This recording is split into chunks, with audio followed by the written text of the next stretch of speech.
Thank you Sivadas sir. ഒരു true JCI signature നമ്മളിവിടെ കണ്ടു. ഒരു JCIയുടെ ഓരോ പ്രോഗ്രാമിനും ഇതുപോലൊക്കെ തന്നെയാണ് വെൽക്കം സ്പീച്ച് ഒക്കെ വളരെ കറക്റ്റ് ആയിട്ടുള്ള ഒരു ഫോർമാറ്റ് ഒക്കെ ഉണ്ടാവും. നല്ലൊരു JCI മെമ്പർ കൂടെയാണ് Sivadas sir. Thank you very much.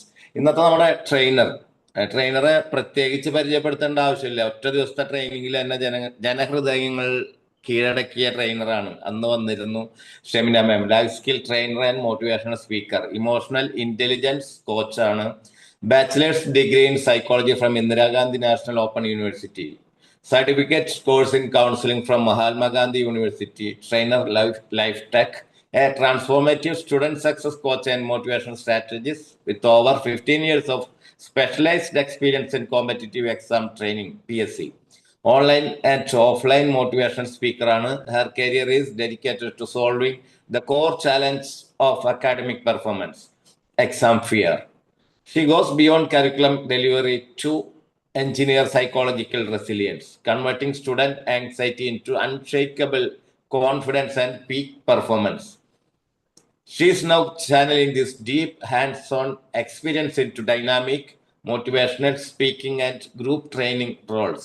Her mission is to empower larger audiences of students, educators, and parents with the tools to build a fear-free, motivated, and high-achieving learning culture.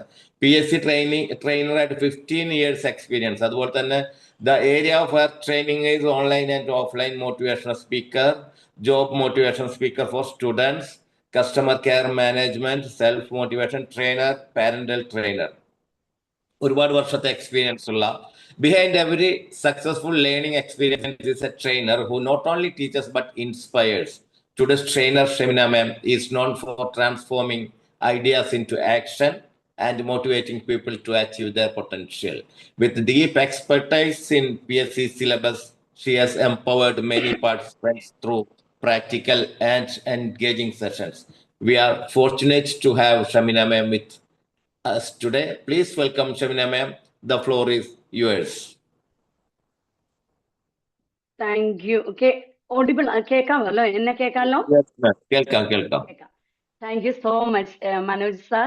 ഇതുപോലൊരു wonderful welcome എനിക്ക് വേണ്ടിയിട്ട് ചെയ്തു തന്നതിന് ഒത്തിരി സന്തോഷം.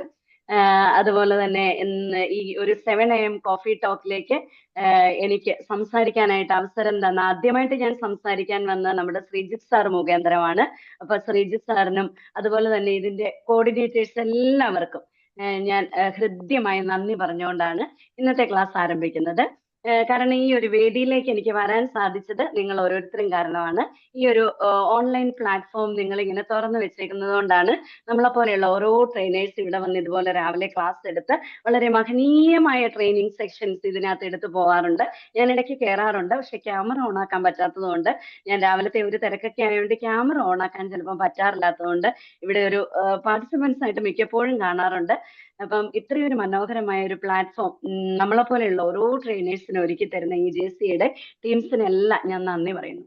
പിന്നെ അതിനേക്കാൾ ഉപരി നമുക്ക് പന്ത് കളിക്കാനായിട്ടൊരു നല്ല കോർട്ട് ഉണ്ടെങ്കിലേ പന്ത് കളിക്കാൻ പറ്റുള്ളൂ, അല്ലേ? അപ്പൊ ഈ കോർട്ടിൽ കാണികൾ വേണം. കാണികൾ ഉണ്ടെങ്കിൽ മാത്രമേ നമുക്ക് ആ ഒരു കളിയിൽ എനർജി ഉണ്ടാവുള്ളൂ. ഇപ്പം എന്നെ ശ്രവിക്കാൻ വന്നിട്ടുള്ള 38 പേരുണ്ട്. അപ്പൊ ആ ഓരോ കാണികൾക്കും എൻ്റെ ഹൃദ്യമായ നന്ദി പറഞ്ഞുകൊണ്ട് ഞാൻ ഈ സെഷൻ തുടങ്ങാനായിട്ട് ആഗ്രഹിക്കുന്നു. ഈ ശബ്ദം നമുക്ക് നേരത്തെ പരിചയമുള്ളതാണ് എന്ന് ആരോ ഒക്കെ മെസ്സേജ് വിട്ടു. അപ്പം താങ്ക് യു സോ മച്ച്. ശബ്ദമൊക്കെ ഇങ്ങനെ പരിചയമുള്ളതാണെന്ന് കേൾക്കുമ്പോൾ നമുക്ക് ഭയങ്കര സന്തോഷമുണ്ട്. ഞാനൊന്ന് സ്ക്രീൻ ഷെയർ ചെയ്തോട്ടെ?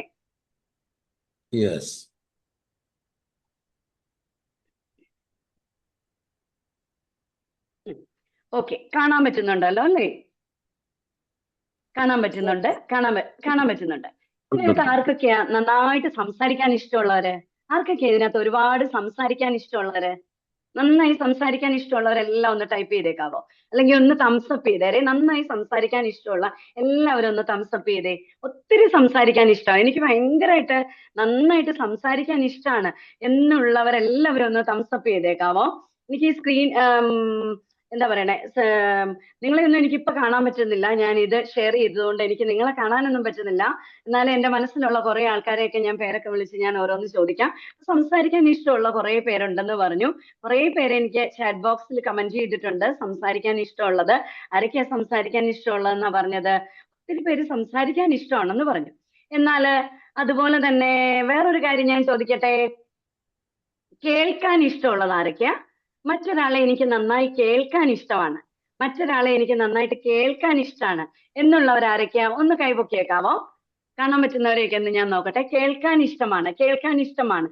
എനിക്ക് മറ്റുള്ളവരെ കേൾക്കാൻ ഇഷ്ടമാണ്. സംസാരിക്കുന്നതിനേക്കാൾ കൂടുതൽ എനിക്ക് കേൾക്കാൻ ഇഷ്ടമാണ്. അപ്പൊ മനോജ് സാറ്, സീന മാം, അങ്ങനെ കുറേ പേര് കേൾക്കാൻ ഇഷ്ടമാണ് എന്ന് പറഞ്ഞപ്പം എന്ത് ചെയ്തിട്ടുണ്ട്? കൈപൊക്കിയിട്ടുണ്ട്. അതുപോലെ തന്നെ ഹഫ്സ മാം കൈപൊക്കിയിട്ടുണ്ട്. അതുപോലെ തന്നെ നജില മാം കൈപൊക്കിയിട്ടുണ്ട്. അപ്പൊ കേൾക്കാനും സംസാരിക്കാനും ഒക്കെ നമുക്ക് ഒരുപാട് ഇഷ്ടമാണ് അല്ലേ? അപ്പൊ നമുക്കൊന്ന് നോക്കാം. ഞാൻ ഇന്ന് എടുക്കാൻ പോകുന്ന ഈ ഒരു സെഷൻ എന്താണെന്നുള്ള കാര്യം നമുക്കൊന്ന് നോക്കാം. ഞാൻ ഇന്ന്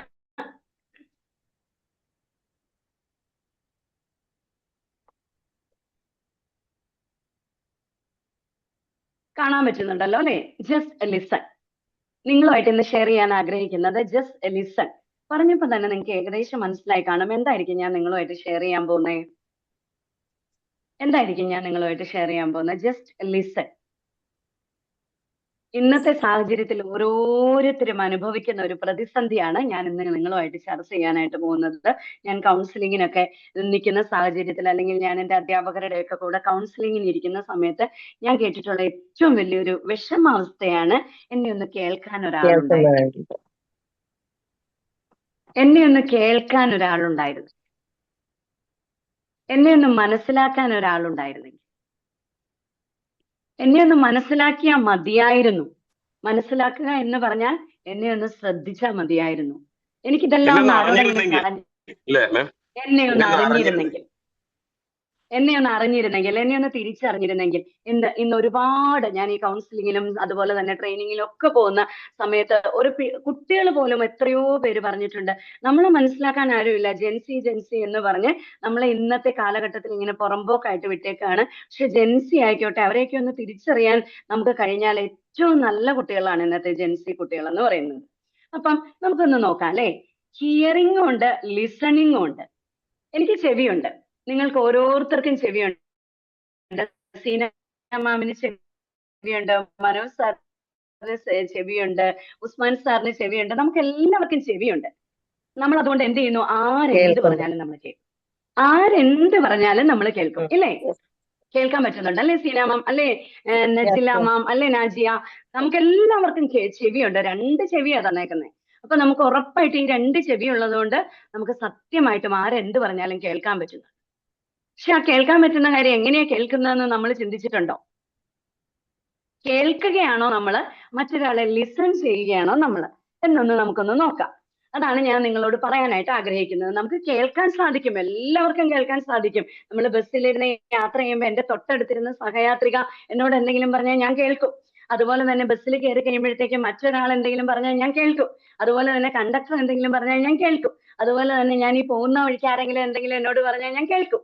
പക്ഷേ കേൾക്കുകയാണോ, ലിസൺ ചെയ്യുകയാണോ ഏറ്റവും മനോഹരമായ ഒരു കാര്യം. നമുക്ക് പക്ഷെ അങ്ങനെയല്ലല്ലോ. നിങ്ങളൊന്ന് നോക്കിക്കേ, 2 സൈഡിലേക്കും ഇതുപോലെ ഇരിക്കുക ചെവി എന്ന് പറയുന്നത്. അപ്പൊ നമുക്ക് ചെവിയിലൂടെ കേൾക്കാം. പക്ഷെ ഈ നാക്ക് നമ്മൾ ഉപയോഗിക്കേണ്ട സാഹചര്യത്തിൽ, ഉപയോഗിക്കേണ്ട സ്ഥലത്ത് മാത്രം നമ്മൾ നാക്ക് ഉപയോഗിച്ചാൽ മതി. അങ്ങനെയാണ് ഈ നാക്കിന്റെ ഒരു പ്രത്യേകത. പറയുന്നതിന്റെ നാക്ക് ഒന്നേ ഉള്ളൂ, അതിന്റെ ഇരട്ടിയുണ്ട് ചെവി. പറയുന്നതിന്റെ ഇരട്ടി കേൾക്കാനുള്ളതാണ് ഒരു വ്യക്തി എന്ന് പറയുന്നത്. ഒരാൾ പറയുമ്പോൾ അതിന്റെ ഇരട്ടി കേൾക്കുകയും ലിസൺ ചെയ്യുകയും ചെയ്യേണ്ടതാണ് നമ്മൾ ഓരോരുത്തരും ചെയ്യേണ്ട കാര്യം. ഇവിടെ നോക്കി കഴിഞ്ഞാൽ ഒരു പടമൊക്കെ കൊടുത്തിട്ടുണ്ട്. ഞാൻ വെറുതെ ഇങ്ങനെ ഉണ്ട്. എത്ര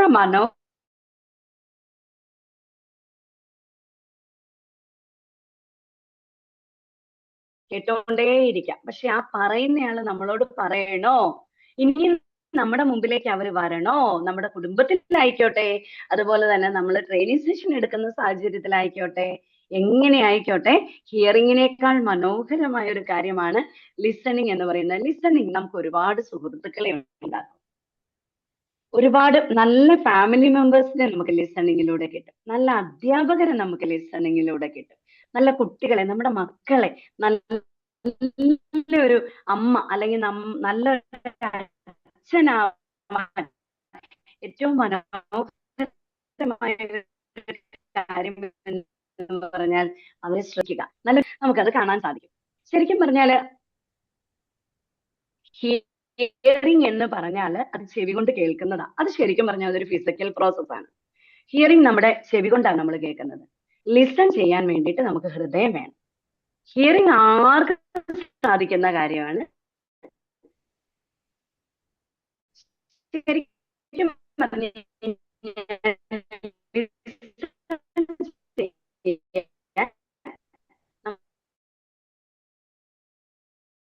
ശ്രദ്ധിക്കണോ? സാറ് പറഞ്ഞോ, മനോജ് സാറ് പറഞ്ഞോ, നമ്മൾ ഇനി മറ്റുള്ളവരെ കേൾക്കണോ, നമ്മൾ ലിസൺ ചെയ്യണോ, എന്ത് ചെയ്യണം? ലിസൺ ചെയ്യണം. അപ്പം ലിസൺ ചെയ്യണം. നമ്മൾ മറ്റൊരാളെ ലിസൺ ചെയ്യുക ചെയ്യേണ്ടത്.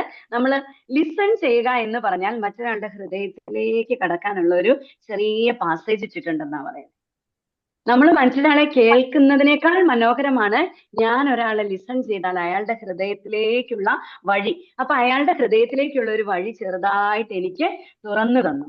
ഞാൻ ആ വഴി പതിയെ പതിയെ അയാളുടെ ഹൃദയത്തിലേക്ക് കയറാം.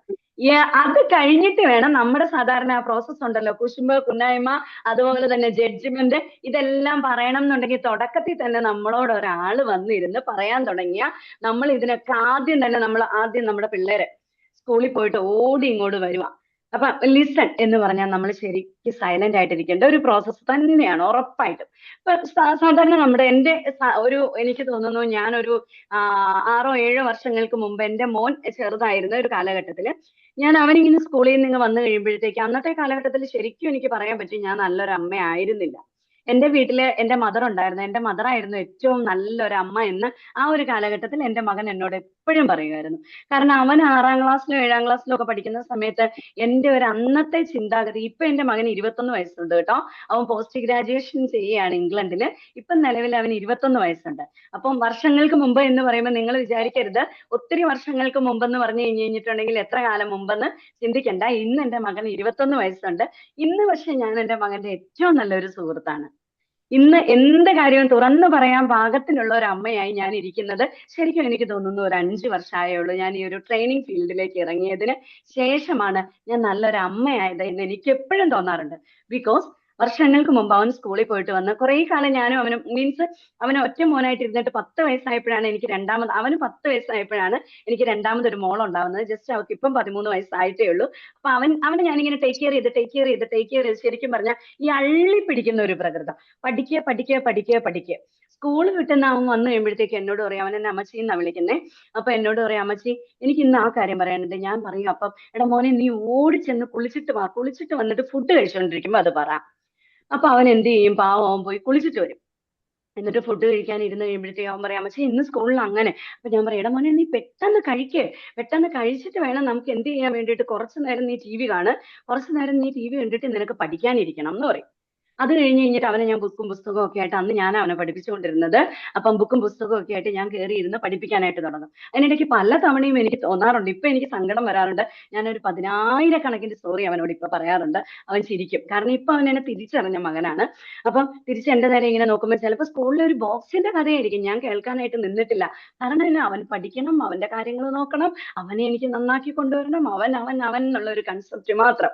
അപ്പം ഇന്ന് എനിക്ക് തോന്നാറുണ്ട് ഞാൻ ചെയ്തത് ഭയങ്കര തെറ്റായ ഒരു കാര്യമായിരുന്നല്ലോ എന്ന്. അത് കഴിഞ്ഞ് രാത്രി എല്ലാം കഴിഞ്ഞ് കുറച്ച് ഫുഡെല്ലാം ഞാൻ അവന് കൊടുത്തു കഴിഞ്ഞിട്ട് അവൻ കിടക്കാൻ വന്നു കഴിയുമ്പോൾ അവൻ പറയും, അമ്മച്ചി ഞാൻ ആ കാര്യം പറയട്ടെ. ഞാനപ്പം പറയും, എടാ മോനെ 10:30 ആയില്ലേ, പെട്ടെന്ന് പറ. കാരണം ഞാൻ ഒരിക്കലും ഹിയർ ചെയ്തിട്ടേ ഉള്ളൂ, ഞാൻ അന്നൊന്നും അവനെ ലിസൺ ചെയ്തിട്ടേ ഇല്ല. പെട്ടെന്ന് നീ എന്നോട് പറ, പെട്ടെന്ന് പറഞ്ഞിട്ട് കിടക്ക്. രാവിലെ എഴുന്നേറ്റിട്ട് നമുക്ക് പഠിച്ച കാര്യങ്ങളൊക്കെ ഒന്ന് റീകോൾ ചെയ്തതിന് ശേഷം സ്കൂളിൽ പോകേണ്ടതല്ലേ എന്ന്. അങ്ങനെ വർഷങ്ങളോളം കടന്നു പോയതിന് ശേഷം എനിക്ക് തോന്നാറുണ്ട്, ജസ്റ്റ് 5 വർഷങ്ങൾക്ക് മുമ്പ് ഞാൻ ഈ ഒരു സൈക്കോളജി കൗൺസിലിംഗ് ഫീൽഡിലേക്കൊക്കെ ഇറങ്ങി ട്രെയിനിങ്ങിനൊക്കെ നടക്കാൻ തുടങ്ങിയതിന് ശേഷം ഓരോ ട്രെയിനിങ് സെഷനും ഓരോരുത്തർ എടുത്തത് കേൾക്കുമ്പോൾ ഞാൻ ആ ക്ലാസ്സിലിരുന്ന് കരഞ്ഞിട്ടുണ്ട്. ഞാൻ തിരിച്ചറിയാതെ പോയ ഒരു അമ്മയാണല്ലോ. ഞാൻ തിരിച്ചറിയാതെ പോയ ഒരു അമ്മയാണല്ലോ. അന്ന് മുതൽ ഇന്ന് വരെ ഓരോ മിനിറ്റുകൾക്കും അവന്റെ കേൾവിക്കാരിയായി, അവന്റെ ഏറ്റവും നല്ലൊരു സുഹൃത്തായി. 10ാം ക്ലാസ് അവൻ 10ൽ പഠിക്കുന്ന സാഹചര്യത്തിലാണ് ഞാനത് തിരിച്ചറിഞ്ഞത്. ഇന്ന് അവൻ പോസ്റ്റ് ഗ്രാജുവേഷൻ ചെയ്യുന്നു, ഇംഗ്ലണ്ടിലാണ്. ഇന്ന് അവന്റെ ആഗ്രഹങ്ങൾക്കൊത്താണ് അവൻ പോകുന്നത്. എന്റെ ആഗ്രഹങ്ങളല്ല അവനിലേക്ക് ഞാൻ അടിച്ചേൽപ്പിക്കാൻ നോക്കുന്നത്. അവൻ എന്താണോ പറയുന്നത് അത് കേൾക്കും. അവൻ 21 വയസ്സൊരു കുട്ടിയാണ്. അവന്റെ കോളേജിലുള്ള എല്ലാ പെൺകുട്ടികളും, ന്യൂമാൻ കോളേജിലാണ് അവൻ ഡിഗ്രിക്ക് പഠിച്ചത്. ആ സാഹചര്യത്തിൽ അവന്റെ കോളേജിലുള്ള ഓരോ പെൺകുട്ടികളും എന്റെ സുഹൃത്തുക്കളായിരുന്നു. കാരണം ആ ക്ലാസ്സിലുള്ള ഓരോ പെൺപിള്ളേരുടെയും പേര് എനിക്കറിയാം. എന്ത് കാര്യം ഉണ്ടെങ്കിലും തുറന്ന് പറഞ്ഞോളൂ എന്ന് പറയാനുള്ള ഒരു കപ്പാസിറ്റി എനിക്കായി തീർന്നത് എനിക്ക് ഈ ട്രെയിനിങ് ഫീൽഡിലേക്കൊക്കെ വന്നതിന് ശേഷമാണ്. പിന്നെ പോരാത്തതിന് ട്രെയിനേഴ്സിനെ പറ്റി ഒത്തിരി പരാതിയുണ്ട്, പറയുന്ന പോലെയൊക്കെയാണോ നമ്മൾ പ്രവർത്തിക്കുന്നതെന്ന്. അപ്പൊ ട്രെയിനർമാരൊക്കെ ശ്രദ്ധിക്കേണ്ട ഒരു കാര്യം, കുറേ പ്രാക്ടീസ് ചെയ്താൽ നമുക്കത് പറ്റും. ഞാൻ അതുപോലെ ആകാനുള്ള ഒരു ശ്രമം നടത്തിയാണ് എനിക്ക് ഇങ്ങനെ പറയാൻ പറ്റിയത്. അപ്പൊ ഇന്ന് എന്റെ ബെസ്റ്റ് ഫ്രണ്ട് എന്റെ മകൻ തന്നെയാണ്. ഉറപ്പായിട്ടും അവൻ അവിടെ ആണെങ്കിൽ പോലും ഡെയിലി വിളിച്ച് അവന്റെ എല്ലാ വിശേഷങ്ങളും പറയും. ഇല്ലെങ്കിൽ എനിക്ക് ഭയങ്കര സങ്കടം. അപ്പൊ അവൻ എന്നോട് പറയും, ഓ പണ്ടൊക്കെ കേൾക്കാൻ പോലും നേരമില്ലായിരുന്നു, ഇപ്പോഴാണ് ഈ കൂട്ടൊക്കെ കൂടാൻ തുടങ്ങിയതെന്ന് പറയും. അപ്പൊ അതുപോലെ നമ്മൾ ലിസൺ ചെയ്യണം. ഞാൻ ജസ്റ്റ് എന്റെ ഒരു ലൈഫ് സ്റ്റോറി നിങ്ങളോട് പറഞ്ഞു എന്ന് മാത്രമേ ഉള്ളൂ. അപ്പൊ ലിസണിങ്ങിൽ തന്നെ പ്രധാനപ്പെട്ട കുറച്ച് കാര്യങ്ങളുണ്ട്. Passive listening. ഞാൻ അന്നൊരു പാസീവ് ലിസണർ ആയിരുന്നു. ഞാൻ അന്നത്തെ കാലത്ത് ഒരു പാസീവ് ലിസണർ ആയിരുന്നു. ചക്കെന്ന് പറയുമ്പോൾ കൊക്കെന്ന് കേൾക്കുന്നു. അങ്ങനെ ഒരു ഡയലോഗ് കേട്ടിട്ടുണ്ടോ ശ്രീജാമ? ബേബി സാറേ, അങ്ങനെ ഒരു ഡയലോഗ് കേട്ടിട്ടുണ്ടോ? ചക്കെന്ന് പറയുമ്പോൾ കൊക്കെന്ന് കേൾക്കും എന്നൊരു ഡയലോഗ് കേട്ടിട്ടുണ്ടോ? കേട്ടിട്ടുണ്ട്. കേട്ടിട്ടുണ്ട്. Passive listening. നമുക്ക് ലിസണിങ് പലതരത്തിലുണ്ട്. Passive listening. അപ്പൊ ഇനി നിങ്ങൾ മറന്നൊന്നും പോവില്ല. ചക്കെന്ന് പറയുമ്പോൾ കൊക്കെന്ന് കേൾക്കുന്നതേ നോക്കിക്കേ. ഞാൻ എന്റെ വാലറ്റ് കൊണ്ടുവരാൻ മറന്നുപോയെന്ന് ഒരാൾ പറയുമ്പോഴത്തേക്കും, ആ ഞാൻ എന്ത് ചെയ്തു, ഞാൻ ലേറ്റസ്റ്റ് ആയിട്ടൊരു മൂവി കണ്ടു എന്നൊക്കെ ഇപ്പുറം നിൽക്കുന്ന ഒരാൾ പറയുന്നത്. പിന്നെ ഈ പെൺപിള്ളേർക്ക് ഒരു പ്രത്യേക, അതായത് സ്ത്രീകൾക്കും പുരുഷന്മാർക്കും വെച്ച് നോക്കുമ്പോഴത്തേക്കും പുരുഷ മനഃശാസ്ത്രത്തേക്ക് വേറൊരു വ്യത്യസ്തത സ്ത്രീ മനഃശാസ്ത്രത്തിനുണ്ട്. ബിക്കോസ് അവർക്ക് ഇങ്ങനെ പറഞ്ഞുകൊണ്ടിരിക്കാനാ ഭയങ്കര ഇഷ്ടം. ശരിയല്ലേ ശ്രീജിത്ത് സാറേ? ശരിയല്ലേ മനോജ് സാറേ? രേഖ മാം ഇവിടെ ഉണ്ടോ എന്ന് എനിക്കറിയില്ല. അപ്പം മുജീബ് സാറേ, സ്ത്രീകൾക്ക് എപ്പോഴും പറയുന്നത് കേൾക്കാനാ ഇഷ്ടം, പറയുന്നതാ ഇഷ്ടം. ശരിയല്ലേ? എനിക്ക് ഇങ്ങനെ എന്റെ കാര്യങ്ങൾ ഇങ്ങനെ വാദോരാതെ പറഞ്ഞുകൊണ്ടിരിക്കണം. ശരിയാണോ? ഇതിനകത്തുള്ള സ്ത്രീ ജനങ്ങളൊക്കെ ഞാൻ പറഞ്ഞ കാര്യം ശരിയാണോ? നമുക്ക് ഇങ്ങനെ ഒരാളോട് പറയണം. സയന്റിഫിക്കലി പ്രൂവ്ഡ് ആണത്. സ്ത്രീ മനഃശാസ്ത്രവും പുരുഷ മനഃശാസ്ത്രവും തമ്മിലുള്ള ഒരു വ്യത്യാസം. ഈയിടെ എന്റെ ഒരു അധ്യാപകന്റെ കൂടെ ഞാനൊരു കൗൺസിലിംഗ് ഇരുന്നപ്പം സത്യത്തിൽ ഭയങ്കരമായിട്ട് എനിക്ക് ചിരി വന്ന ഒരു കാര്യമാണ്. കാരണം നമുക്കൊക്കെ തോന്നാറുള്ള ഒരു കാര്യമാണ്. വൈഫിന് കാലുവേദന വന്നു, പരാതി പറയുന്നതാണ്. മീൻസ് കൗൺസിൽ ചെയ്തപ്പോ പറഞ്ഞൊരു കാര്യമാണ്, വൈഫിന് ഭയങ്കര കാലുവേദനയാ. ഭയങ്കര കാലുവേദന എന്ന് പറഞ്ഞു കഴിഞ്ഞാൽ ഭയങ്കര കാലുവേദന. ഈ ഹസ്ബൻഡാണ് ഈ കാലുവേദനയാന്ന് കേട്ടിട്ട് അദ്ദേഹം എടുക്കാത്ത എഫേർട്ട് ഒന്നുമില്ല. പുള്ളിക്ക് പോകാൻ സമയമില്ലാത്തതുകൊണ്ട് പുള്ളി വണ്ടി അറേഞ്ച് ചെയ്ത് ഇവരെ വിടുന്നു, ഇതെല്ലാ കാര്യങ്ങളും ഇവര് ചെയ്യുന്നു. എന്നിട്ട് ഹസ്ബൻഡ് ഡോക്ടറെ വിളിച്ച് പറഞ്ഞു, ഡോക്ടറെ ഇവൾ ഒറ്റയ്ക്കാണ് വരുന്നത്, ഒരു കാര്യം നിങ്ങൾ ചെയ്തേക്കണം, 2ാമത്തെ ചീട്ട് അല്ലെങ്കിൽ 1ാമത്തെ ചീട്ട് ആ മനുഷ്യന്റെ സ്നേഹം ചെറുതോ വല്ലതോ ആണോ? ആ മനുഷ്യൻ ഇത്രയും കഷ്ടപ്പെട്ടു, ഈ വൈഫിന്റെ മുഖം തെളിഞ്ഞിട്ടില്ല, പ്രശ്നം കൂടിയാണ് കൗൺസിലർമാരുടെ മുമ്പിൽ എത്തിയത്. അപ്പൊ എന്റെ അധ്യാപകൻ കൗൺസിൽ ചെയ്തത് ഞാൻ കണ്ടതാണിത്. അപ്പൊ എന്ത് ചെയ്തു, പ്രശ്നം കൂടി മുമ്പിൽ വന്നു കഴിഞ്ഞപ്പോ 2 പേരെയും കൊണ്ട് പറയിപ്പിക്കാനുള്ളത് മുഴുവൻ പറയിച്ചപ്പം സത്യത്തിൽ 2 പേര് ശുദ്ധ പാവങ്ങളാ. ഈ ചേച്ചി ഞങ്ങളോട് പറഞ്ഞ ഒരു കാര്യമുണ്ട്, എനിക്ക് കാലുവേദനയാന്ന് പറഞ്ഞപ്പോഴത്തേക്ക് ഇങ്ങനെ എന്നോട് മരുന്നിന് പൊക്കോളാൻ പറഞ്ഞു. ഞാൻ മരുന്നിന് പോയി ഡോക്ടറെ കാണിച്ചു, സർവത്ര കാര്യങ്ങളും എനിക്ക് ചെയ്തു തന്നു. എന്റെ ഇടത്തെ കാലിനാണോ വലത്തെ കാലിനാണോ വേദന ഒന്ന് ചോദിച്ചു നോക്കും മേഡം. ആ മാം ഞങ്ങളോട് പറഞ്ഞ ഒരു കംപ്ലൈന്റ് ആണ്. അപ്പം ശരിക്കും പറഞ്ഞാൽ സ്ത്രീകൾ അസുഖം എന്ന് പറഞ്ഞാൽ ആരും മരുന്നിനൊന്നും കൊണ്ടുപോകണ്ട. ശരിക്കും പറഞ്ഞാൽ അവർക്ക് പറയാൻ കുറേ കാര്യങ്ങളുണ്ടാവും. എനിക്ക് തലവേദനയാണ്, അപ്പൊ നിങ്ങൾ ചിന്തിച്ചോ എനിക്ക് പ്രശ്നമുണ്ട്. ഇപ്പൊ തലവേദനയാണെങ്കിൽ പതിയെ ഒന്ന്, അയ്യോ നിനക്ക് എവിടെയാ തലയ്ക്ക് വേദന, ഇവിടെ ഒന്ന് തൊട്ടാ മതിയോ, ഇവിടെ ഒന്ന് തൊട്ടാ മതിയോ, സാരമില്ല കേട്ടോ ഇപ്പൊ മാറിക്കോളും, എന്നാ ഞാനൊരു പാരസെറ്റാമോൾ എടുത്ത് തരട്ടെ, തലവേദന പകുതി പോകും. അപ്പം സ്ത്രീകൾക്ക് ശരിക്കും പറഞ്ഞാല് സ്ത്രീ മനഃശാസ്ത്രത്തിൽ പറയാൻ കൂടുതൽ ഇഷ്ടമുള്ള ആളാണ്. പുരുഷന്മാർ അങ്ങനെയല്ല. അവരെപ്പോഴും എന്താണ്, അവര് പരിഹാരങ്ങൾ കാണുന്ന ആൾക്കാരാ. പറയുന്നതിനേക്കാൾ കൂടുതൽ അവര് പരിഹാരങ്ങൾ ഉള്ള ആൾക്കാരാണ്. അപ്പം ശരിക്കും എനിക്ക് പലപ്പോഴും തോന്നിയിട്ടുണ്ട്, ശരിക്കും നല്ലൊരു ലിസണർ ആവാൻ എപ്പോഴും പുരുഷന്മാരാണ് കൂടുതൽ മുമ്പില്. കാരണം അത് സയന്റിഫിക്കലി അങ്ങനെയാണ് പറഞ്ഞു വെച്ചിട്ടുള്ളത്. ഞാൻ സ്ത്രീകളെ കുറ്റം പറഞ്ഞതല്ല. ഇനി ഒരു ആക്റ്റീവ് ലിസണിങ് ഉണ്ട്. ആക്റ്റീവ് ലിസണിങ് എന്താണ്? ആക്റ്റീവ് ലിസണിങ് എന്ന് പറഞ്ഞാൽ നമ്മൾ ശ്രദ്ധിക്കും. ഞാൻ പറയുന്ന കാര്യം നിങ്ങൾ ശ്രദ്ധിക്കും, ഞാൻ പറയുന്ന കാര്യങ്ങൾ നിങ്ങൾ ശ്രദ്ധിക്കുന്നുണ്ട്. പക്ഷേ തലയാട്ടും, അതുപോലെ തന്നെ നിങ്ങൾ ശ്രദ്ധിക്കും, നിങ്ങൾ ചിരിക്കും, എല്ലാ കാര്യങ്ങളും ചെയ്യുന്നുണ്ട്. അത് അത്യാവശ്യം തരക്കേടില്ലാത്ത ഒരു ലിസണിങ് ആണ്. അപ്പൊ നമ്മൾ ആദ്യം പറഞ്ഞത് പാസീവ് ലിസണിങ് ആണ്. പാസീവ് ലിസണിങ് നമ്മൾ പറഞ്ഞു. അതുപോലെ തന്നെ ഇപ്പൊ നമ്മൾ രണ്ടാമത് ആക്റ്റീവ് ലിസണിങ്ങും പറഞ്ഞു. അപ്പൊ ആക്റ്റീവ് ലിസണിങ് നന്നായി ശ്രദ്ധിക്കും, തലയാട്ടും, ചിരിക്കും, ബോഡി ലാംഗ്വേജിലൊക്കെ ആക്റ്റീവായിട്ട് ഇരിക്കും. പക്ഷെ ചില കുട്ടികളൊക്കെ ക്ലാസ്സിൽ ഇരിക്കുമ്പോൾ നിങ്ങൾ കാണാറില്ലേ, നമ്മുടെ നേരെ ഇങ്ങനെ ഉറപ്പിച്ച് നോക്കിക്കൊണ്ടിരിക്കും. ടീച്ചർമാരായവരുണ്ടെങ്കിൽ ഇവർക്കറിയാം, നമ്മളെ നന്നായിട്ട് ശ്രദ്ധിക്കും. പക്ഷെ അവനോട് ഒരു ചോദ്യം ചോദിച്ചാൽ ഉത്തരം പറയാൻ പറ്റുമോ അവന്? പറ്റുമോ? നന്നായിട്ട് ഇങ്ങനെ ഇരിക്കും. അപ്പൊ നമ്മൾ ഓർക്കും, ആ ഇവനെല്ലാം ശ്രദ്ധിച്ചായിരിക്കണേന്ന്. അവന് ഉത്തരം പറയാറുണ്ടോ? ടീച്ചർമാരാരാ ഇല്ല ഇതിനകത്തുള്ളേ? ടീച്ചേഴ്സ് ഒക്കെ ഉള്ളവർക്ക് അറിയാം അല്ലേ? നല്ല ഇല്ല ശ്രദ്ധിക്കും. പറയില്ല പക്ഷെ അത് പറയില്ല. തന്നെ. അപ്പൊ പറയില്ല അവര്. അന്നേരം അതാണ് ആക്റ്റീവ് ലിസണിങ് എന്ന് പറയുന്നത്. നമ്മളെ കണ്ടു കഴിഞ്ഞ് കഴിഞ്ഞാൽ അവരുടെ ഇരിപ്പൊക്കെ കണ്ട നല്ല ശ്രദ്ധയോടുകൂടി അവരിയ്ക്കുള്ളൂ. അപ്പൊ അത് ഒരു ആക്റ്റീവ് ലിസണിങ് ആണ്. അതുപോലെ തന്നെ ആരെങ്കിലും എന്തെങ്കിലും എന്നോട് പറഞ്ഞു കഴിഞ്ഞാൽ ഞാൻ ശരിക്കും ശ്രദ്ധിച്ച് ഇങ്ങനെ ഇരുന്ന് കേൾക്കും. അത് ലിസൺ ചെയ്യണോ വേണ്ടോ എന്നുള്ള കാര്യം നമുക്ക് പിന്നെ നോക്കിയാൽ മതിയല്ലോ. അതായത് ഇതിന്റെ കൺക്ലൂഷനിലേക്ക് എത്തിക്കുമ്പോൾ നമുക്ക് മനസ്സിലാവും ഇത് ലിസണിങ് വേണ്ടതാണോ അതോ വെറുതെ ആക്റ്റീവായിട്ട് ഇത് കേട്ടിരുന്നാൽ മതിയോ. ചിലർക്ക് അത് മതി. എന്നെ ഒന്ന് കേട്ടാ മതി, എന്നെ ഒന്ന് കേട്ടാ മതി എന്ന്. അതായത് നമ്മുടെ ഒരു മറുപടി വേണ്ട, ആക്റ്റീവായിട്ടൊന്ന് തലയാട്ടി കൊടുത്താൽ മതി. അപ്പൊ ഭർത്താക്കന്മാരോടൊക്കെ എനിക്ക് പറയാനുള്ള ഒരു കാര്യമുണ്ട്. നമ്മളോട് ഭാര്യമാർ എന്തെങ്കിലും വന്ന് പറയാൻ വന്നാ നിങ്ങൾ ചുമ്മാ അങ്ങ് തലയാട്ടി കൊടുത്തോന്നേ, ഒന്നും സംഭവിക്കാനില്ല, തലയങ്ങ് ആട്ടി കൊടുത്താൽ മതി. അതാണ് ആക്റ്റീവ് ലിസണിങ്ങിന്റെ ഒരു പ്രത്യേകത. തിരിച്ച് അവർക്ക് മറുപടി ഒന്നും വേണ്ട. ആ ചേച്ചിയെ മരുന്നിന് കൊണ്ടുപോയതുപോലെ ഒന്നാമത്തെ ചീട്ടെടുത്ത് ഡോക്ടറെ കാണിച്ച് വണ്ടി വിളിച്ച് മരുന്നിനെല്ലാം കൊണ്ടുപോയി കഴിഞ്ഞ് കഴിഞ്ഞപ്പോ ചേച്ചി ചോദിക്കുക, എന്റെ ഇടത്തെ കാലിനാണോ വേദന വലത്തെ കാലിനാണോ വേദന എന്ന് ചേട്ടനോട്. ചേട്ടൻ എന്ത് മറുപടി പറയും? അപ്പം അത് അങ്ങനെയുള്ള ഒരു ശ്രദ്ധ കിട്ടണം എന്നുണ്ടെങ്കിൽ നമ്മൾ ആക്റ്റീവ് ലിസണിങ് ചെയ്താൽ മതി. ഇനി അടുത്ത ഒരു മനോഹരമായ ഒരു ലിസണിങ് ഉണ്ട്. നീ പറഞ്ഞോ, ഞാൻ നിന്നെ കേൾക്കും. നീ പറഞ്ഞോ, ഞാൻ നിന്നെ കേൾക്കും. ഞാൻ ഉറപ്പായിട്ടും നിന്നെ കേൾക്കും. Empathetic listening. അവിടെ ഡീപ്പ് കമ്മ്യൂണിക്കേഷൻ വരും, ഇമോഷണൽ ടോൺ വരും. അവർ പറയുന്ന കാര്യം കേൾക്കാനുള്ള ക്യൂരിയോസിറ്റി ഉണ്ടാവും. അതുപോലെ തന്നെ അവരെ അനുഭവിച്ച വെല്ലുവിളികൾ നമുക്ക് കേൾക്കാനുണ്ടാവും. അപ്പൊ നമ്മൾ ഇവിടെ ചെയ്യേണ്ട ഒരു കാര്യം എന്ന് പറഞ്ഞു കഴിഞ്ഞാൽ, നമ്മൾ ആദ്യം തന്നെ എംപതറ്റിക് ലിസണിങ് പഠിക്കേണ്ടത് നമ്മുടെ വീടുകളിൽ നിന്നാണ്. നമ്മുടെ വീട്ടിൽ വേണം നമ്മൾ ആദ്യം എംപതറ്റിക് ലിസണർ ആവാൻ. നമ്മൾ വീട്ടിൽ ചെയ്തിട്ട് മറ്റൊരാളുടെ എംപതറ്റിക് ലിസണർ ആവാൻ നിന്നാ മതി. നിങ്ങളുടെ മനസ്സിൽ ആരെങ്കിലും, എനിക്ക് ഏറ്റവും നല്ലൊരു സുഹൃത്ത് ആയിക്കോട്ടെ, അതുപോലെ തന്നെ ഏറ്റവും നല്ലൊരു ഫ്രണ്ട് ആയിക്കോട്ടെ, കൊളീഗ് ആയിക്കോട്ടെ, ഏത് തരത്തിലാണെങ്കിലും എനിക്ക് എല്ലാ കാര്യങ്ങളും പറയാൻ ഒരാളുണ്ട്, എന്റെ എല്ലാ കാര്യങ്ങളും ശ്രദ്ധയോടുകൂടി കേൾക്കുന്ന.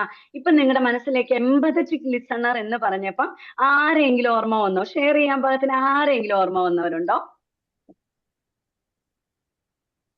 ഒരു എംപതറ്റിക് ലിസണിങ്, അതായത് ലിസണർ ആയിട്ട് നിങ്ങളുടെ മുമ്പിൽ ഇരിക്കുന്ന ആരെങ്കിലും നിങ്ങൾക്ക് ഓർക്കാൻ പറ്റുന്നുണ്ടോ? നിങ്ങളെ കേൾക്കുന്ന ഒരാളെ നിങ്ങൾക്ക് ഓർക്കാൻ പറ്റുന്നുണ്ടോ? ഉണ്ടോ? യെസ്. ആരെയമ്മ പറഞ്ഞു? ഇപ്പൊ ഷെയർ ചെയ്യാൻ പറ്റുന്നതാണെങ്കിൽ ഷെയർ ചെയ്യാം, ബുദ്ധിമുട്ടില്ലെങ്കിൽ ഷെയർ ചെയ്യാം. സുഹൃത്താണോ? യെസ്, എന്റെ ഫ്രണ്ട്. യെസ്. ഓക്കെ. അങ്ങനെ ഒരുപാട് പേരുണ്ട്. കാരണം ആരുടെയെങ്കിലും ഒരാളുടെയെങ്കിലും സുഹൃത്തായി നമ്മൾ ഇരിക്കണം. ആരുടെയെങ്കിലും ഒരാളുടെയെങ്കിലും കേൾക്കാനുള്ള ഒരാളായി നമ്മൾ ഇരിക്കണം. പറയാനുള്ള ഈ ഒരു കാലഘട്ടത്തിൽ, പറയാൻ വ്യഗ്രത കൂട്ടുന്ന കാലഘട്ടത്തിൽ, തിരക്ക് പിടിച്ച് ഓടുന്ന ഈ ഒരു കാലഘട്ടത്തിൽ, മറ്റുള്ളവരെ ശ്രദ്ധിക്കാൻ സമയമില്ലാത്ത ഈ ഒരു കാലഘട്ടത്തിൽ ഒരാളെയെങ്കിലും ശ്രദ്ധിക്കാൻ കഴിവുള്ള ഒരാളായി മാറുക എന്നത് ജീവിതത്തിലെ വിജയത്തിനുള്ള ഏറ്റവും മനോഹരമായ കാര്യമാണ്. ജീവിത വിജയം എന്ന് പറഞ്ഞാൽ അവിടെ ജീവിതത്തിൽ ഒരുപാട് കാശുണ്ടാവോ, അല്ലെങ്കിൽ നമുക്ക് ഒരുപാട് പൈസ ഉണ്ടാവോ, അല്ലെങ്കിൽ നമ്മൾ ഒരുപാട് കാര്യം പ്രൊഫഷണൽ ആയിട്ട് ചെയ്യുവോ ഒന്നുമല്ല ചെയ്യുന്നത്. അദ്ദേഹത്തിന് സമാധാനം, അല്ലെങ്കിൽ അവർക്ക് സമാധാനം നമ്മളാകാൻ സാധിക്കുകയാണെങ്കിൽ ഏറ്റവും വലിയൊരു കാര്യമാണത്. അങ്ങനെ ഒരാൾ നമ്മളുടെ ഓരോരുത്തരുടെയും ജീവിതത്തിൽ ഉണ്ടെങ്കിൽ നമ്മൾ ആ ജീവിതത്തിൽ പരാജയപ്പെട്ടു പോവില്ല. ഇന്ന് എന്തുമാത്രം പ്രശ്നങ്ങളാണ് നമ്മൾ കാണുന്നത്. ഓരോ പിള്ളേരെ കല്യാണം കഴിച്ച് വിട്ട് കഴിയുമ്പോഴത്തേക്കും അവര് കല്യാണം കഴിഞ്ഞ് കഴിഞ്ഞിട്ട് അവരുടെ വീട്ടിൽ അനുഭവിക്കുന്ന സാഹചര്യം അവർക്ക് ഷെയർ ചെയ്യാൻ പറ്റാതെ എത്രയോ പേര് എന്റെ അമ്മയോട് പറഞ്ഞ പ്രശ്നവും, ഞാൻ അനുഭവിക്കുന്ന ഈ ബുദ്ധിമുട്ട് എന്റെ അച്ഛനോട് പറഞ്ഞ പ്രശ്നമാകും. എനിക്കൊരു നല്ല സുഹൃത്തില്ല ഇത് പറയാൻ എന്ന് പറഞ്ഞ് ഒരു മുഴം കയറിൽ അല്ലെങ്കിൽ ഒരു ബ്ലേഡിനകത്തൊക്കെ ജീവിതം തീർക്കുന്ന ഒരു കാലഘട്ടത്തിലാണ് നമ്മൾ ഇന്ന് നിൽക്കുന്നത്.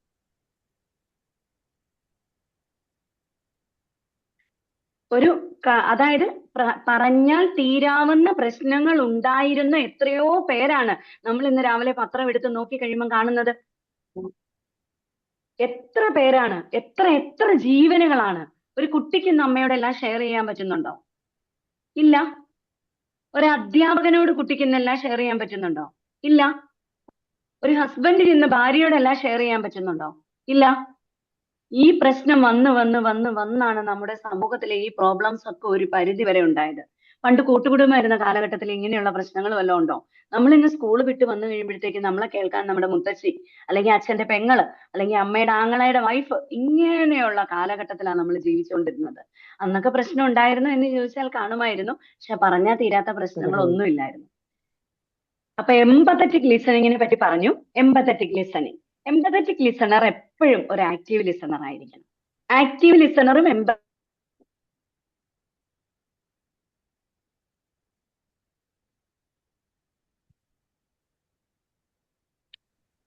വോയിസ് കേൾക്കുന്നില്ല. മാഡത്തിന്റെ വോയിസ് കട്ടാവുന്നുണ്ട് ഷെമിന മാം.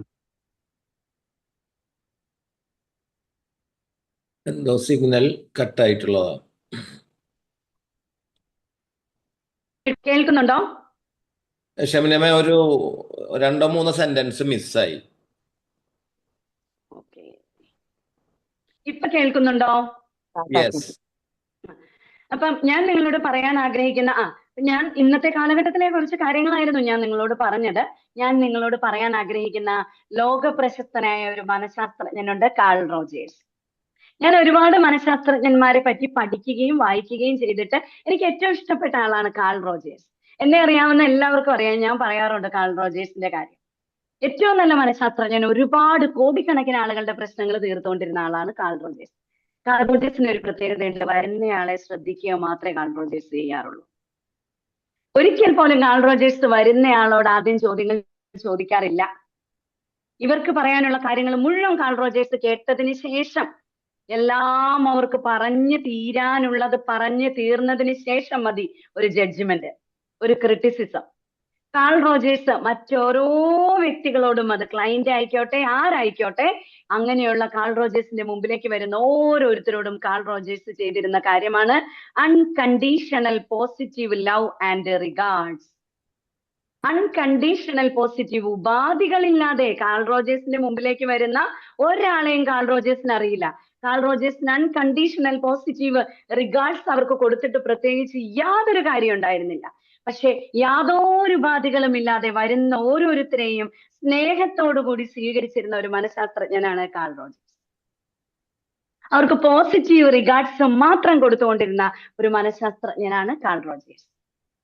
കാൾ റോജേഴ്സ് എപ്പോഴും മുമ്പിലിരിക്കുന്ന ഒരാളോട് പറയാറുണ്ട്, I value as you are as. നീയായിട്ട് തന്നെയാണ് ഞാൻ നിന്നെ മൂല്യപ്പെടുത്തുന്നത്. നിനക്ക് എന്തും പറയാം, പറഞ്ഞോ, എന്നാ കുഴപ്പം? എന്തായിക്കോട്ടെ പറയട്ടെ, പറഞ്ഞിട്ട് വേണം നമ്മൾ ക്രിട്ടിസൈസ് ചെയ്യാൻ. No judgment. തുടക്കത്തിൽ നമ്മൾ ആരും, അതായത് കാൾ റോജേഴ്സ് ചെയ്ത പോലെ എന്നല്ല ഞാൻ ഉദ്ദേശിക്കുന്നത്. ഞാൻ എപ്പോഴും നമ്മുടെ ഫാമിലി, നമ്മുടെ സമൂഹം, നമ്മുടെ ഫ്രണ്ട്സ്, അങ്ങനെയുള്ള ഓരോരുത്തരെയും പറ്റിയാണ് ഞാൻ പറയുന്നത്. നമ്മളോട് പറയാൻ വരുന്നവരെ നമ്മൾ കേൾക്കുക, അവരോട് നമ്മൾ നോ ക്രിട്ടിസിസം. അവരെ നമ്മൾ ജഡ്ജ് ചെയ്യണ്ട. ജഡ്ജ് ചെയ്യാനാണെങ്കിൽ അവർ എവിടെയെങ്കിലും ഒക്കെ പോയി പറഞ്ഞോളൂ. ഭർത്താവ് പണിയൊക്കെ കഴിഞ്ഞ് വീട്ടിലേക്ക് കയറി വന്നു കഴിയുമ്പോഴത്തേക്കും ഭാര്യയോട്, എടി ഇന്ന് എനിക്കൊരു കാര്യം പറയാനുണ്ടായിരുന്നു, ഞാൻ ഇങ്ങനെ കൂട്ടുകാരനൊരു 100 രൂപ വായ്പ കൊടുത്തു കേട്ടോ. ഭാര്യ അപ്പ തന്നെ ചൂലെടുക്കുക, നിങ്ങൾ എന്തിനാ ഇവിടെ, നിങ്ങളോട് പറഞ്ഞു ആ 100 രൂപ ഉണ്ടായിരുന്നു എനിക്ക് സാരി മേടിക്കാൻ വേണമായിരുന്നോ? അല്ലെ ആ 100 രൂപ ഉണ്ടായിരുന്നു എനിക്ക് നല്ലൊരു ഐലൈനർ മേടിക്കാൻ വേണമായിരുന്നോ? ഞാൻ കണ്ണെഴുതുന്ന ആളാ, അതുകൊണ്ടാ പെട്ടെന്ന് ഐലൈനറിന്റെ കാര്യം എനിക്ക് ഓർമ്മ വന്നത്. അപ്പൊ നമ്മൾ അവിടെ കിടന്ന് തുള്ളാൻ തുടങ്ങും. നാളെ വരുമ്പോ ഭർത്താവ് വല്ലതും പറയുമോ നമ്മളോട്? ഇല്ല,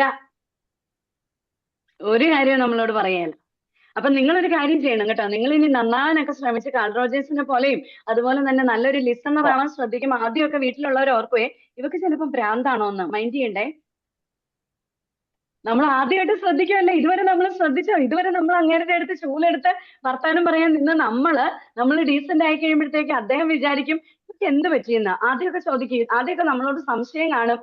സംശയ കണ്ണുകൊണ്ട് മാത്രമേ നമ്മളെ നോക്കുള്ളൂ, മൈൻഡ് ചെയ്യണ്ട. സ്ഥിരമായി ഇതിങ്ങനെ കേട്ട് അദ്ദേഹത്തിന് പറയാൻ ഒരു വേദിയുണ്ട് എന്ന് മനസ്സിലായി കഴിഞ്ഞു കഴിയുമ്പോൾ ലാസ്റ്റ് നമ്മൾ എന്ത് ചെയ്യണം? ലാസ്റ്റ് നമ്മൾ ഇയാളെ ആദ്യം നോക്കി വെച്ചോ, റിസീവ് ചെയ്യണം, പറയാനുള്ളത് മുഴുവൻ നമ്മൾ കേൾക്കണം. അത് കഴിഞ്ഞിട്ട് അണ്ടർസ്റ്റാൻഡ് ചെയ്യണം. അണ്ടർസ്റ്റാൻഡ് ചെയ്തിട്ട് വേണം നമ്മൾ സാധാരണ ഇങ്ങനെയല്ല, കേൾക്കുമ്പോൾ തന്നെ വടിയെടുക്കുക. ഞാൻ എന്റെ മോനോട് ചെയ്തുകൊണ്ടിരുന്നത് പോലെ. ഇല്ലെങ്കിൽ ആദ്യം തന്നെ എന്തെങ്കിലും ഒരു കാര്യം പറയാൻ വരുമ്പോഴത്തേക്കും നമ്മൾ വടിയെടുത്ത് പറയാനുള്ളത് പറയിപ്പിക്കില്ല. അവരത് അങ്ങനെ മൂടി മൂടി മൂടി മൂടി വെച്ച് എത്രയോ രഹസ്യങ്ങൾ മൂടി വെക്കും. അപ്പൊ ആദ്യം നമ്മൾ റിസീവ് ചെയ്തോണം. അതിന് ശേഷമാണ് നമ്മൾ അത് മനസ്സിലാക്കണം, ഇദ്ദേഹം ഇന്ന് ചെയ്ത കാര്യം ശരിയാണോ. അത് കഴിഞ്ഞിട്ട് നമ്മൾ അതൊക്കെ ഒന്നുകൂടെ വീണ്ടും ഒന്ന് ഓർത്തെടുക്കണം. ഇതിനൊക്കെ എവിടെയാ നേരം എന്ന് എന്നോട് ആരും ചോദിക്കരുത്. ഇതൊക്കെ നിമിഷ നേരം കൊണ്ട് ചെയ്യാവുന്ന കാര്യമുള്ളൂ. അത് കഴിഞ്ഞിട്ട് ഇവാലുവേറ്റ് ചെയ്തിട്ട് വേണം നമ്മൾ റെസ്പോണ്ട് ചെയ്യാൻ. ഇതാണ് ഒരു എംപതറ്റിക് ലിസണർ ചെയ്യേണ്ട കാര്യം. കണ്ടോ നിങ്ങള്? എങ്ങനെയുണ്ട്? രസമുണ്ടോ ഇത്? ഈ ഒരു പരിപാടി രസമുണ്ടോ? യെസ്. അപ്പം ഈ ഒരു പരിപാടി ആദ്യം ചെയ്യുമ്പോൾ, കാരണം നമ്മളൊന്നും ഇന്നലെ വരെ ഡീസന്റ് അല്ലാതിരുന്ന ആൾക്കാരാ. ആദ്യം ഞാൻ എന്റെ മോന്റെ അടുത്ത് ഡീസന്റ് ആയപ്പോഴത്തേക്ക് എന്നോട് പറയുമായിരുന്നു, അമ്മച്ചി അഭിനയിക്കുവാണോ എന്ന് എനിക്കൊരു സംശയം ഉണ്ടെന്ന്. എന്നോട് എപ്പോഴും പറയായിരുന്നു, അമ്മച്ചി അഭിനയിക്കുവാണോ എന്ന് എനിക്കൊരു സംശയം ഉണ്ടെന്ന്. പക്ഷെ എന്റെ കുഞ്ഞുമോളോട് ഞാൻ അങ്ങനെയാട്ടോ. കാരണം എന്റെ കുഞ്ഞുമോളും ഞാനും തമ്മിൽ തുടക്കം മുതൽ ഈ ഒരു സ്വഭാവം ആയതുകൊണ്ട് ഇപ്പൊ അവൾ 7ാം ക്ലാസ് കഴിഞ്ഞ് 8ാം ക്ലാസ്സിലേക്ക് ജയിച്ചു. അതുകൊണ്ട് അവളുടെ സ്കൂളിലുള്ള സർവത്ര ആൾക്കാരുടെയും കഥ എനിക്കറിയാം. ലാസ്റ്റ് അവളുടെ ഫ്രണ്ട്സിനെ വരെ ഓരോരുത്തർ പ്രൊപ്പോസ് ചെയ്തെന്ന് വന്ന് എന്നോട് പറയും. അപ്പൊ ഞാൻ ചോദിക്കും, നിന്നെ ആരും പ്രൊപ്പോസ് ചെയ്തില്ലേടിന്ന്. അവൾ പറയും, ഞാൻ ഇച്ചിരി സീരിയസ് ആയിട്ട് നടക്കണോണ്ടാന്ന് തോന്നുന്നു, അതോ എനിക്ക് ഗ്ലാമർ കുറവായോണ്ടാന്ന് തോന്നുന്നു, എന്നെ ആരും പ്രൊപ്പോസ് ചെയ്യാറില്ല മമ്മീന്ന്. അപ്പൊ ഞാൻ പറഞ്ഞു, ഇനി നീ ഇച്ചിരി ഗ്ലാമർ ആയിട്ടൊക്കെ പോണം കേട്ടോന്ന്. കാരണം അത്രത്തോളം ഞാൻ പറയാൻ ഒരു വേദി അവർക്ക് ഉണ്ടാക്കി കൊടുത്തിട്ടുണ്ട്. കാരണം നമ്മുടെ മക്കള് പുറത്തു പോയി പറയണ്ട, നമ്മളോട് പറഞ്ഞാൽ മതി. അപ്പം ലിസണിങ്ങിന്റെ ഒരു സ്റ്റേജ് ആണ് ഞാൻ ഇവിടെ എഴുതി വെച്ചത്. അപ്പൊ നിങ്ങൾ എന്തൊക്കെ ലിസണിങ്ങാ ഇപ്പൊ കേട്ടത്? എന്തൊക്കെ ലിസണിങ്ങാ കേട്ടതെന്ന് ഓർക്കാൻ പറ്റുന്നുണ്ടോ? 3 തരം ലിസണിങ് ഞാൻ പറഞ്ഞു. എന്തൊക്കെ ലിസണിങ്ങാ പറഞ്ഞത്? ആക്റ്റീവ് ലിസണിങ്, എംപതറ്റിക് ലിസണിങ് പറഞ്ഞു, പാസീവ് ലിസണിങ്ങും പറഞ്ഞു അല്ലെ? അപ്പൊ നിങ്ങൾക്ക് ഇതിൽ ഏറ്റവും ഇഷ്ടപ്പെട്ട ലിസണിങ് ഏതാ? എംപത്തറ്റിക് വലിയ തരക്കേടില്ല. ആക്റ്റീവ് ലിസണിങ്ങും വലിയ കുഴപ്പമൊന്നുമില്ല. അത് കേട്ടേണ്ടതാണെങ്കിൽ നമ്മൾ തലയിലേക്ക് കയറ്റിയാൽ മതി. പ്രശ്നം പരിഹരിക്കണം എന്നുണ്ടെങ്കിൽ എംപതറ്റിക് ലിസണിങ് ആയിട്ട് നമുക്ക് മുമ്പോട്ട് പോയാലേ നമുക്ക് സാധിക്കുകയുള്ളൂ. അപ്പം ഒരു കാര്യം ചെയ്യണം, ഇനി മുതൽ നിങ്ങളൊക്കെ എന്ത് ചെയ്യണം, വീട്ടിലേക്ക് വരുമ്പോഴത്തേക്കും ഭർത്താവിനെ നമ്മളൊന്ന് കേൾക്കാനായിട്ട് ശ്രമിക്കണം. മക്കളെ നമ്മളൊന്ന്, നിങ്ങളൊക്കെ ഡീസന്റ് ആണ്, നിങ്ങളൊക്കെ ട്രെയിനേഴ്സ് ആണ്, വലിയ വലിയ ആൾക്കാരാണ്. അപ്പൊ നിങ്ങൾ അതൊക്കെ ചെയ്യുമെന്ന് എനിക്ക് 100% ഉറപ്പായ കാര്യമാണ്. അതുപോലെ തന്നെ ഈയിടെ ഞാനൊരു ക്ലാസ് എടുക്കാനായിട്ട് ഒരു പോളിടെക്നിക് കോളേജിൽ പോയപ്പോഴത്തേക്കും അവിടുത്തെ അധ്യാപകർ എന്നോട് പറഞ്ഞു, എന്റെ പൊന്നു മിസ്സേ, താഴെ മിസ് ക്ലാസ് എടുക്കാൻ പോകുന്നത് ഏറ്റവും മോശം പിള്ളേർക്കാട്ടോ, അവന്മാർ ഭയങ്കര ഉടായിപ്പാ, ഉഴപ്പാ, അവന്മാരുടെ മുടിയൊക്കെ ഇങ്ങനെ ഈ ടോയ്ലറ്റ് കഴുകുന്ന ബ്രഷ് പോലെ ഇരിക്കണേന്നൊക്കെ സാർ എന്നോട്. ഈ ടോയ്ലറ്റ് കഴുകുന്ന ബ്രഷ് പോലെ ഇരിക്കണേന്ന് പറഞ്ഞപ്പോ എനിക്ക് ചിരി വന്നു. ഞാനാണെങ്കിൽ എനിക്ക് ചിരിക്കാൻ പറ്റുമോ? എനിക്ക് കരച്ചിലും വരുമോ ചിരിയും വരുമോ? കാരണം എന്റെ മകൻ 3 വർഷമായിട്ട് ഈ ടോയ്ലറ്റ് കഴുകുന്ന ബ്രഷുമായിട്ട് നടക്കുക. ഞാൻ അവനോട് പറയടാ, ഈ മുടി ഒന്ന് വെട്ടണമെന്ന്. പിന്നെ ഞാൻ വിചാരിച്ചു എന്തെങ്കിലും കാണിച്ചോട്ടെ, അത് അവന്റെ ഇഷ്ടമാണല്ലോ, അവന്റെ മുടി അങ്ങനെ ഇരിക്കുന്നു എന്ന് മാത്രമേ ഉള്ളൂ. ശരിക്കും പറഞ്ഞു കഴിഞ്ഞിട്ടുണ്ടെങ്കിൽ ഒരു മകൻ എന്നുള്ള നിലയിൽ എനിക്ക് അവന് വലിയ കംപ്ലൈന്റ് ഒന്നും പറയാനില്ല. അപ്പൊ ഞാൻ വിചാരിക്കും എത്രയോ പോസിറ്റീവ് കാര്യമുണ്ട് എന്റെ കൊച്ചിന്റെ കയ്യില്. ഈ ഒരു മുടിയുടെ പേരിൽ ഞാൻ അവന്റെ വഴക്ക് പറയണോ? ഈയിടെ എന്നോട് പറഞ്ഞു, എനിക്കൊന്ന് കാത് കുത്തി കമ്മലിടണം എന്ന്. എനിക്കത് ഇഷ്ടമല്ല, പക്ഷെ ഞാൻ ഓർത്ത് എത്രയോ പോസിറ്റീവ് കാര്യങ്ങൾ ഈ കൊച്ചു ചെയ്യുന്നുണ്ട്. എന്നോട് ഇത് പറയണം എന്നുണ്ടെങ്കിൽ ഞാനത് സമ്മതിക്കും, ഞാനത് ചെയ്യാൻ അംഗീകരിക്കും എന്ന് ഓർത്തിട്ടാണ് ഇവൻ ഇത് പറയുന്നത്. അപ്പം നമ്മുടെ പേരൻസ് എന്നുള്ള നിലയിൽ കുറെയൊക്കെ മക്കളെ മനസ്സിലാക്കണം. അവര് ജെൻസിയാണ്, അവരനുസരിക്കില്ല, അല്ലെങ്കിൽ അവരങ്ങനെയാണ്, അവരിങ്ങനെയാണ് എന്ന് പറയുന്നതിന് മുമ്പ് അവരെ ഒന്ന് മനസ്സിലാക്കാൻ ശ്രമിച്ചു കഴിഞ്ഞു കഴിഞ്ഞാൽ ഏതൊരു കാര്യം ന്യായമാണ് എങ്കിൽ അവര് നമ്മളോട് പറയും. ഒരു പരിധി വരെ അന്യായം ചെയ്യാതിരിക്കാനും ഒരു 100% ശ്രമിക്കും. ഒരു പരിധി വരെ എല്ലാം ഓപ്പൺ അപ്പ് ആയി കഴിഞ്ഞു കഴിഞ്ഞാൽ അവര് 100% ശ്രമിക്കും. അപ്പൊ ഞാൻ പറഞ്ഞു വന്നത് തന്നെയായിരുന്നു, ഈ യോയോ പിള്ളേരുടെ അടുത്തേക്ക് ഞാൻ ക്ലാസ് എടുക്കാൻ പോയപ്പോ അവന്മാർ ഏറ്റവും മോശമാണെന്ന് പറഞ്ഞു. ഞാൻ ആ ക്ലാസ്സിൽ കയറി ഒരു 15 മിനിറ്റ് കഴിഞ്ഞ് ചിലവന്മാരൊക്കെ ഇങ്ങനെ ഊർന്ന കേട്ടോ വരുന്നത് ക്ലാസ്സിലേക്ക്. മീൻസ് ഈ എന്താ പറയണേ, ഈ ടൈൽ ഇങ്ങനെ ഭയങ്കര സോഫ്റ്റ് ആയതുകൊണ്ട് ഞാൻ ക്ലാസ്സിൽ കയറി ഇങ്ങനെ നിൽക്കും. അവന്മാർക്ക് ഇവളാണോ ക്ലാസ് എടുക്കാൻ വന്നേക്കുന്നത് എന്നുള്ളൊരു മൈൻഡിൽ, എന്നെ കണ്ടിട്ട് വലിയ മൈൻഡ് ഒന്നുമില്ല. അവന്മാരിങ്ങനെ ഊർന്ന് വന്നു. ചിലവന്മാരൊക്കെയാണ് ഇങ്ങനെ ഇതൊക്കെ ഇട്ട് കറക്കിക്കൊണ്ടൊക്കെ വന്നു. കുറച്ച് കഴിഞ്ഞു ക്ലാസ് ഒക്കെ എടുക്കാൻ തുടങ്ങി കഴിഞ്ഞ് കഴിഞ്ഞപ്പോൾ ഇവന്മാരെല്ലാം ഞാനുമായിട്ട് ഭയങ്കര കമ്പനിയായി. ലാസ്റ്റ് ആ ഊർന്ന് വന്നവനെ കൊണ്ട് ഞാൻ പറഞ്ഞു, എടാ നിന്റെ ആ വരം അടിപൊളിയായിരുന്നു, ഒന്നുകൂടെ നീ ഇന്ന് പോണതിന് മുമ്പ് കാണിക്കണം എന്ന് പറഞ്ഞു. അവനത് കാണിച്ചു. എന്നിട്ട് പിള്ളേരെല്ലാം വീഡിയോ ഒക്കെ എടുത്ത്, കോളേജാണേ അത് അവരവിടെ വൈറലാക്കി എന്നാണ് ആ പിള്ളേർ എന്നോട് പിന്നീട് പറഞ്ഞത്. അപ്പം ആ സാറ് പറഞ്ഞ എന്നാന്നറിയാം, ആ ക്ലാസ് അവിടുത്തെ ഏറ്റവും മോശം പിള്ളേരാണ്. അപ്പൊ ആ ക്ലാസ്സിൽ കയറി ഉച്ച കഴിഞ്ഞ് ഞാനൊരു ക്ലാസ്സിലേക്ക് പോയി. അവിടെ ഏറ്റവും നന്നായിട്ട് പഠിക്കുന്ന A+ പിള്ളേര്, പോളിടെക്നിക് കോളേജാണ്. അപ്പൊ അവിടെ ആ A+കാരെക്കാൾ ആക്റ്റീവായിട്ട് ഞാൻ കണ്ടത് സാറന്മാര് പൊട്ടന്മാരാന്ന് മുദ്ര കുത്തിയ ആ കുട്ടികളെയാ. അപ്പൊ ഞാൻ സാറിനോട് പറഞ്ഞു ലാസ്റ്റ്, എനിക്കത് സ്നേഹത്തോടു കൂടി ഞാനൊന്ന് സാറിനോട് പറഞ്ഞ ഒരു കാര്യമുണ്ട്. സാറേ, നിങ്ങളുടെ പോളിടെക്നിക് കോളേജ് ആകുമ്പോഴത്തേക്കും ഇവിടുന്ന് പ്ലേസ്മെന്റ് ഉണ്ടാവും അല്ലേ? 50% മാർക്ക് കിട്ടുന്നവർക്കും പ്ലേസ്മെന്റ് ഉണ്ടാവും, 100% മാർക്ക് കിട്ടുന്നവർക്കും പ്ലേസ്മെന്റ് ഉണ്ടാവും. പക്ഷെ ആ പ്ലേസ്മെന്റിൽ എപ്പോഴും ആക്റ്റീവ് ആയവർക്ക് ആ ജോലി കിട്ടുള്ളൂ. കാരണം എന്നാന്ന് വെച്ച് കഴിഞ്ഞിട്ടുണ്ടെങ്കിൽ ആ മേളിൽ ഇരിക്കുന്ന പിള്ളേർ വാ തുറന്നോ നമ്മളോട് തിരിച്ചൊരു അക്ഷരം പറയുന്നില്ല. നമ്മൾ പറയുന്ന കാര്യം ഇങ്ങനെ, അതായത് ബുദ്ധി കൂടിപ്പോയിട്ടാണ് എനിക്ക് തോന്നുന്നത്. ഇപ്പം ഞാൻ മനസ്സിലാക്കിയ ഒരു കാര്യമുണ്ട്, നമ്മൾ ഈ പറയുന്ന ജെൻസി, നമ്മൾ ഈ പറയുന്ന കുട്ടികൾ ശരിക്കും പറഞ്ഞാൽ ഒരുപാട് കഴിവുള്ളവരാണെന്നേ. ഇന്നത്തെ കാലഘട്ടത്തിൽ കുട്ടികൾക്ക് നമ്മളെക്കാൾ ഒരുപാട് കഴിവുണ്ടെന്നേ. അവരെ നമ്മൾ മനസ്സിലാക്കി, അവരെ നമ്മൾ ചേർത്ത് പിടിച്ച് അവർക്കൊന്ന് കേൾക്കാനായിട്ടൊരു സമയം നമ്മൾ കൊടുത്തു കഴിഞ്ഞു കഴിഞ്ഞാൽ അവര് വളർന്നു വരുന്നത്രേ. അതായത് A+ മേടിച്ചവർക്ക് ഇന്ന് മാർക്കില്ല, ജോലിയില്ല. അവരൊക്കെ ഇങ്ങനെ ഓരോരോ കാര്യങ്ങൾ തപ്പിപ്പോകും. ആക്റ്റീവ് ആയവർക്ക് എവിടെ നിന്നാലും ജോലിയുണ്ട്. അപ്പൊ ഞാൻ വെറുതെ അതൊന്ന് നിങ്ങളോടൊന്ന് ഓർമ്മിപ്പിച്ചു എന്ന് മാത്രമേ ഉള്ളൂ. അപ്പൊ നമ്മൾ എപ്പോഴും എമ്പത്തറ്റിക് ലിസണർ ആയിട്ട് നമ്മൾ മുമ്പോട്ട് പോവുക. നമ്മൾ കേൾക്കുന്ന രീതിയാണ് നമ്മുടെ ബന്ധങ്ങളുടെ നിലവാരം നിശ്ചയിക്കുന്നത്. ഞാൻ ഒരാളെ കേൾക്കുന്ന രീതിയാണ് എന്റെ മുമ്പിലേക്ക് ഇനിയും ഇനിയും ഇനിയും ആളുകൾക്ക് വരാൻ തോന്നുന്നത്. അതുപോലെ തന്നെ നമ്മൾ ഉപദേശം കൊടുക്കാനല്ല Okay, ശരി. തയ്യാറാകേണ്ടത്. Yeah. ഉപദേശം കൊടുക്കുന്നതിന് മുമ്പ് ഒരാളുടെ മനസ്സ് നമ്മൾ കേൾക്കാൻ പഠിക്കണം. ഉപദേശം നമുക്ക് പിന്നെ കൊടുക്കാന്നേ. ഞാൻ ആ സ്റ്റേജ് എഴുതിയിട്ടുണ്ടായിരുന്നല്ലോ, അതിൽ ലാസ്റ്റാണ് ഞാൻ പറഞ്ഞത് ഉപദേശം. അപ്പൊ ഉപദേശം കൊടുക്കുന്നതിന് മുമ്പ് ഒരാളുടെ മനസ്സ് കേൾക്കാനായി നമ്മൾ ഉറപ്പായിട്ടും പഠിക്കണം. അപ്പം വീണ്ടും ഞാൻ നിങ്ങളോട് ഓർമ്മിപ്പിക്കുന്നു, നമ്മുടെ മുമ്പിലിരിക്കുന്ന ഓരോരുത്തരെയും അവരുടെ വാല്യൂവിൽ നമ്മൾ സ്വീകരിക്കണം. അതുപോലെ തന്നെ ജഡ്ജ് ചെയ്യാതെ നാം അവരെ സ്വീകരിക്കണം. വിമർശനങ്ങളില്ലാതെ നാം അവരെ സ്വീകരിക്കണം. നമ്മുടെ മുമ്പിലിരിക്കുന്ന ഓരോരുത്തർക്കും അൺകണ്ടീഷണൽ ആയിട്ടുള്ള ലവ് കൊടുക്കണം. അവര് തിരിച്ച് നമുക്ക് എന്തും തന്നോട്ടെ, നമ്മൾ അത് പ്രശ്നമാക്കണ്ട. 10 തവണ അൺകണ്ടീഷണൽ ലവ് നമ്മൾ കൊടുത്താൽ 11ാമത്തെ തവണ അൺകണ്ടീഷണൽ ലവ് എനിക്ക് തിരിച്ചു കിട്ടും. അതുപോലെ തന്നെ എത്ര പോസിറ്റീവ് കാര്യങ്ങളുണ്ടെന്നേ സംസാരിക്കാൻ.